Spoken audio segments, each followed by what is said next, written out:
So my article, Why Killed Deposed Leaders, asks the question. We have this finding in our research that post-tenure fates matter, that some leaders are more likely to face exile, imprisonment, death after they're deposed, and sort of asking, this important question, right? That if leaders might be influenced by these post-tenure fates, right? Even if the probability of being removed is low, even small changes in that probability might influence leaders to really concern themselves about what sort of policies and events might lead to the removal, given the high costs. So we generally know on average that autocrats, non-democratic leaders, are much more likely to face negative post-tenure fates, but not all of them do, right? Only about 50%. So sort of ask, are these fates predictable from the leader's point of view, right? Is there certain elements of regimes that make them more likely to face negative post-tenure fates? So I argue, using Max Weber's sort of typology of legitimacy, that personalist regimes, or those regimes where power is consolidated into one individual, are much more likely to face negative post-tenure fates. And the reason why is that in these regimes, legitimacy is tied to the person. So unlike democracies, where most of the time legitimacy is tied through legal means, right? You have a constitution or some sort of legal process that ties power and authority to an office, right? So an individual has that authority because they have that office, right? But as soon as they vacate that office, they don't have that authority. Personalist regimes are usually legitimized through charisma that ties it to the person, right? So that legitimacy is tied to the person. So even if they're in power or not in power, that legitimacy remains. So that personalist leaders are much more likely to be threats to their successor.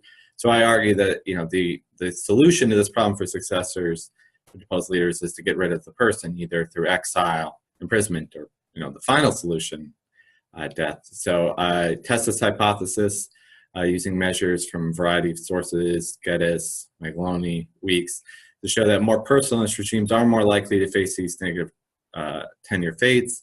He used multinomial models and bivariate probates show that even, if we control for different rival explanations, such as retribution, past history, militarization of the government, even the means of exit, that they had a coup or not, that personalist leaders are more likely to actually face these negative fates.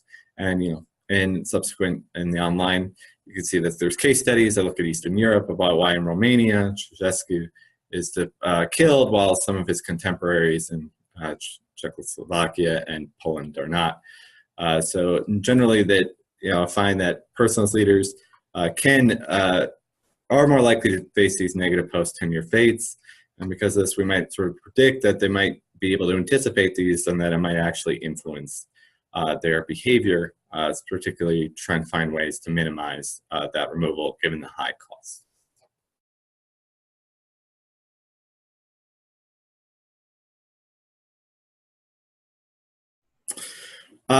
Yes, so I think in general, some examples would be sort of Kim Jong-un in North Korea.